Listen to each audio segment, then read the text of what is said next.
Je vous avais dit quoi? Max Holloway contre Justin Gaethje pour la ceinture BMF, c'est officialisé à l'UFC 300. Et non, je vais pas commencer à faire. Et je vous avais dit quoi? On pronostique tellement de combats que, évidemment, de temps en temps, on va avoir raison. Mais qu'est-ce que je suis content d'avoir raison sur celui-là? Comme je le dis très souvent, une horloge, même cassée, elle a raison 2 fois par jour. Bah là, c'est mon cas. Alors, parenthèse. Jim fucking Miller est annoncé contre Bobby Green. On s'y attendait pas parce qu'il a fait des call-outs intéressants. On s'attendait peut-être à Matt Brown, peut-être à Paul Felder. On avait émis l'idée de Paddy Pimblett. Finalement, c'est Bobby Green. Alors, très content, très, très content pour Jim Miller. UFC 100, une victoire. UFC 200, une victoire. UFC 300, il aura fait les trois, quoi qu'il arrive. Et on espère qu'il sera à 3-0 sur les trois, évidemment. Le choix de l'adversaire Bobby Green, il sort d'un de ses KO. C'était il n'y a pas longtemps, c'était en décembre. Ouais, quoique l'UFC 300, c'est en avril. Ça va encore, ça va encore. Ça aurait pu être pire. C'est pas archi dégueulasse, mais je suis pas certain que Bobby Green, aujourd'hui, soit déjà de retour à l'entraînement, vu ce qu'il a pris contre Jalen Turner. Bref, très chouette combat. Je suis content pour Jim Miller. Au final, Jim Miller contre Bobby Green, sur papier, incroyable, vétéran contre vétéran. Ça fait beaucoup de sens sportivement au niveau des noms. Ça aurait fait du sens aussi contre Matt Brown, mais bon, de temps en temps, il faut faire des choix et ça n'est pas un mauvais choix de l'UFC. Maintenant, parlons du combat qui nous intéresse le plus, évidemment. 5 rounds entre Max Holloway qui remonte une nouvelle fois en lightweight contre Justin Gaethje. Alors, le petit point qui risque de me déranger dans ce combat, c'est que ça fait très longtemps que je le dis, j'ai envie de voir Max Holloway faire une vraie montée chez les lightweights. Peu importe le combat qu'il va prendre chez les lightweights, c'est un banger.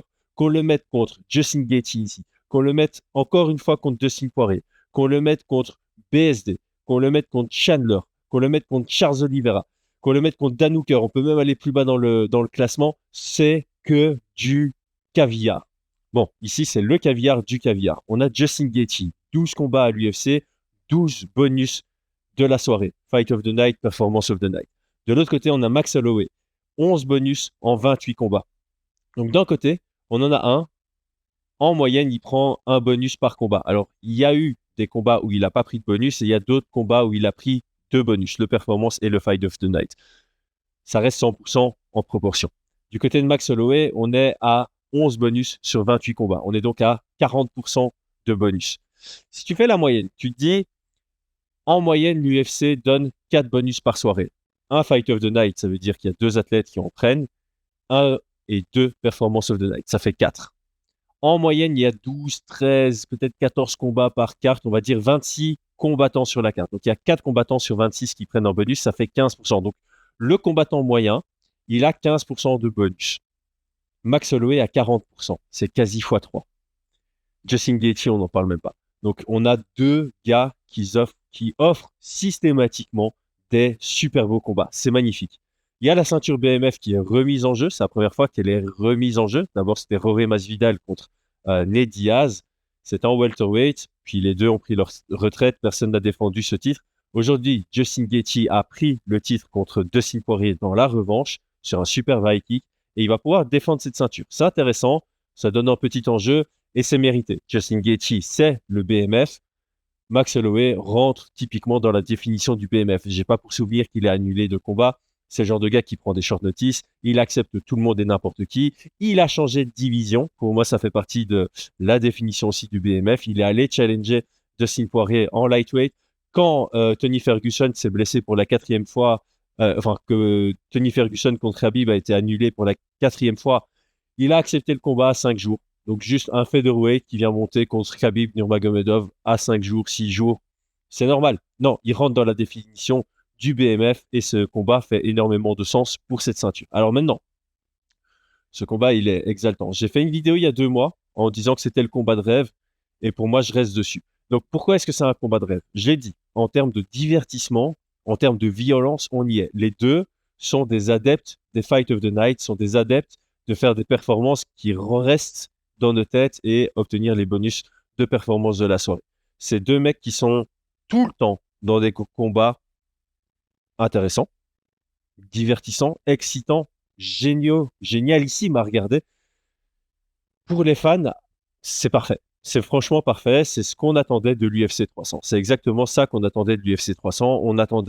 On s'attend à des beaux combats. On s'attend à des combats de championnat qui font sens. Et puis, on s'attend à quelque chose d'un peu qui sort du lot. Alors, ce combat-là, plusieurs personnes en ont parlé.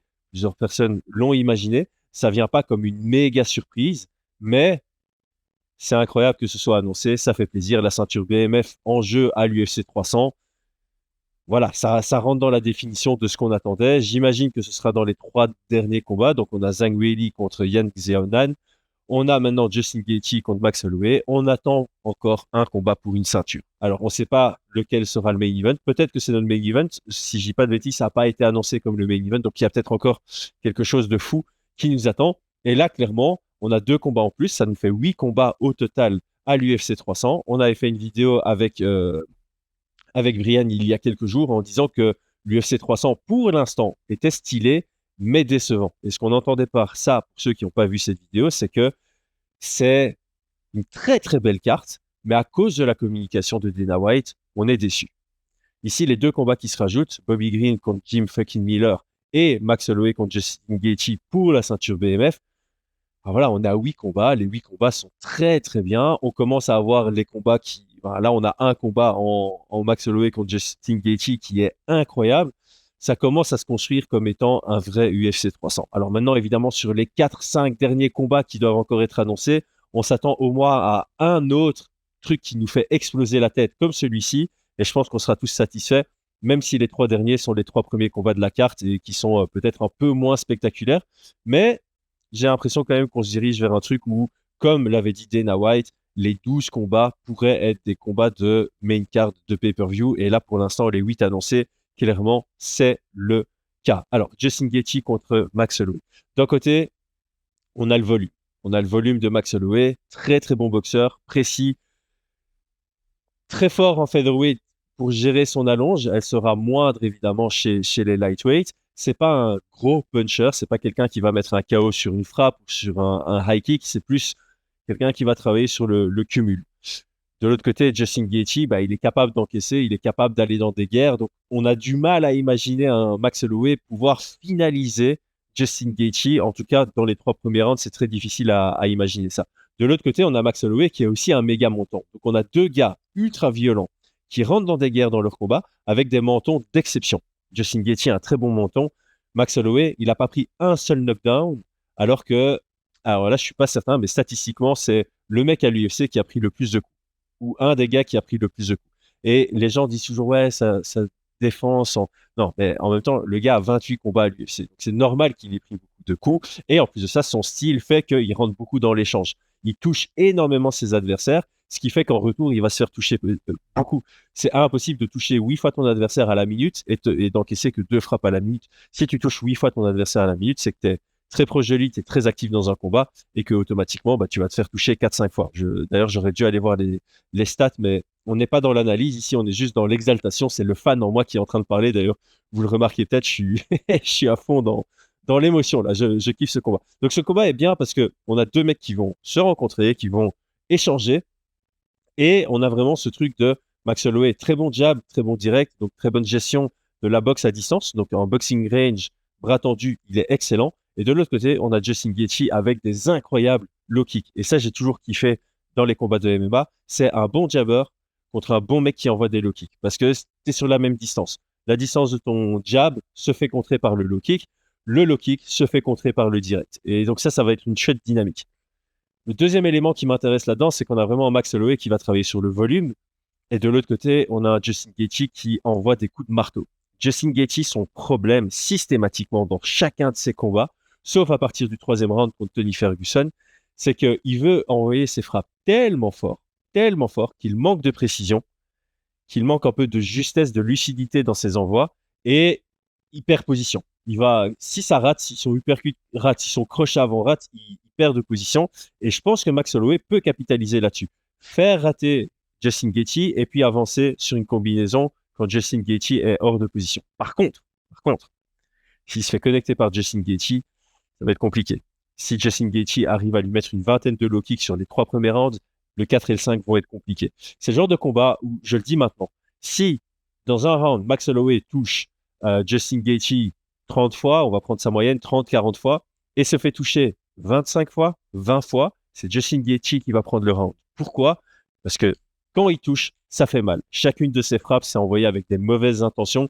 Et comme on le sait dans le scoring, d'ailleurs, je fais une petite pub pour mon guide ultime qui est sorti fin d'année, les impacts immédiats valent plus que les impacts cumulés. Et donc ça aussi, ça m'intéresse dans ce combat parce que de prime abord, j'ai l'impression que Max Holloway va toucher plus, Justin Gaethje va toucher plus fort. Si ça va à la décision,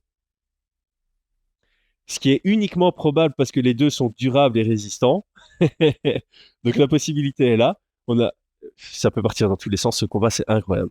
Je suis en train de me poser la question si ça irait à la décision ou si ça va se finir avant. Et ouais, ils sont tellement durables qu'on peut imaginer une décision, mais ils sont tellement dans la violence qu'on doit s'attendre à un finish avant.